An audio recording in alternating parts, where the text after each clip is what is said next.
For many years, I thought I sucked at drawing because I didn't have enough talent. Look at this dude. Wait till you see the... But it turned out I was just using the wrong tools. It's stressful to not know what art supplies to use, but I know exactly what you need. It's been 25 years since I made my first drawing, and my art went from complete garbage to actually getting me paid for my work. In that time, I've tested every art supply from supermarket trash to the most overpriced stuff. And only a few things actually helped me improve. Colored pencils. You always ask me which ones I use. Most colored pencils out there are low-key crap.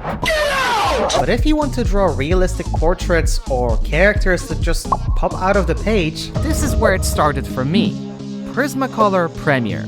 I got this set from someone I used to trust when I was younger. They turned out to be an absolute bit.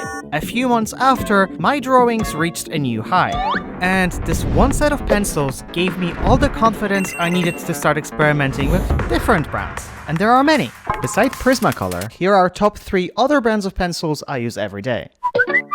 Faber-Castell Polychromos, Caran d'Ache Pablo, Caran d'Ache Luminance. None of it is sponsored, by the way. Links to everything are below. This next art supply unlocked a whole new level of art for me. And that supply is... white pencil. You probably think it's the most useless color ever, but don't you ever dare underestimate its power.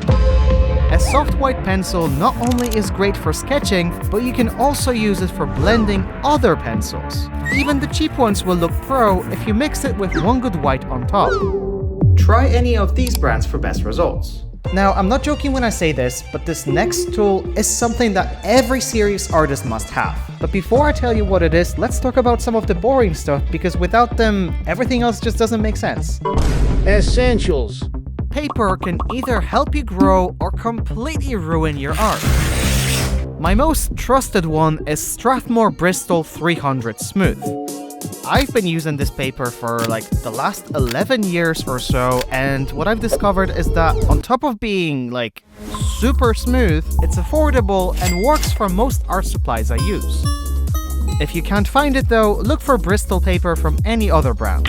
This other paper I love using you might find a little weird, but it's actually one of the most viral papers on social media. Some of my own videos reached like millions of views just because of this paper. This is the toned paper from Strathmore. It comes in 2 colors, tan and grey, and the reason why I sometimes like to switch to it is because some drawings just look better on it.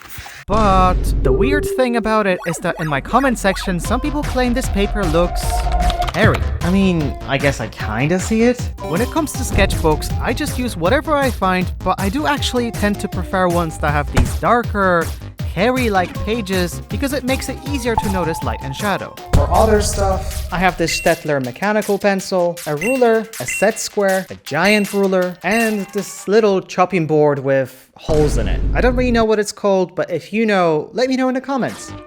And the secret art supply I was talking about earlier is... Stella! She's a blade, of course, and I can't imagine my life without it. Brilliant, incredible, amazing, show-stopping, spectacular, never the same. She can be a bit sharp sometimes, but it's exactly the kind of thing that makes her great. What if I told you this is actually one of my secret weapons for realistic drawing? A blade like this is perfect for adding tiny details, like single strands of hair. But if you're not careful, you can damage your paper forever. So far I've talked about which art supplies made me better, but now let's talk about which ones made me faster. Markers. There are 2 types of markers. I wasted so much money on the wrong ones before I actually figured this out. Alcohol markers are great for coloring or adding a base to a drawing. They are also extremely versatile, and chances are your favorite artists online are probably already using them. In my time, I've tested quite a few brands already, and my favorite one so far is Ohuhu Honolulu. These markers cut my drawing time in half. They are absolutely amazing, and as long as you store them horizontally, they will last you for a very long time. And just like anything, they have an expensive counterpart, which are the Copic markers. They are slightly better quality and amazing too, but unless you grow money on trees, they're no good. Then we have the paint markers. They usually come in much more limited color palette and are basically impossible to blend. Like, I'm trying, but this is not happening. Their biggest advantage over alcohol markers is the fact that you can basically use them on almost any surface, like rock, paper, scissors, PlayStation, anything. I also like them for adding more texture to a drawing, creating highlights, or making the contrast stronger. Okay, but the single most life-changing advice I can give about paint markers is... I've tested almost every brand of paint markers that exists, and honestly, the differences between all of them are so small that it doesn't really matter which brand you go for. However, majority of them have this one incredibly annoying feature. Now, before I reveal the final most underrated art supply ever, here are 3 completely weird tools that save my drawings every single day in ways you can't even imagine. This is a kneaded eraser, but what you might not know about it is the fact that this can be a lifesaver. If you gently remove some of your sketch before coloring it in, your colors will look less muddy and more bright. Or this Faber-Castell pencil that is actually an eraser. This can erase everything.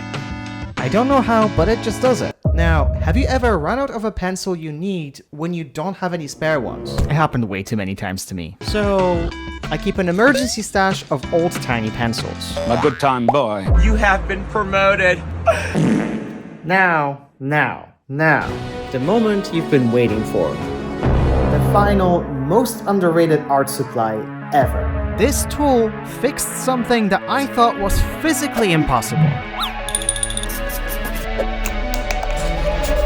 Wait, did I just blend the unblendable paint markers? Huh?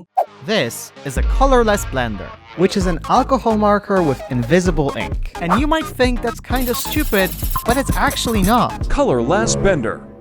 Essentially, this tool, it can be used to blend colored pencils or even other alcohol markers. But the craziest and most surprising thing I discovered about this tool is that it actually lets you blend paint-based markers too. Influencers and huge companies will make you feel like you need to buy every art supply ever.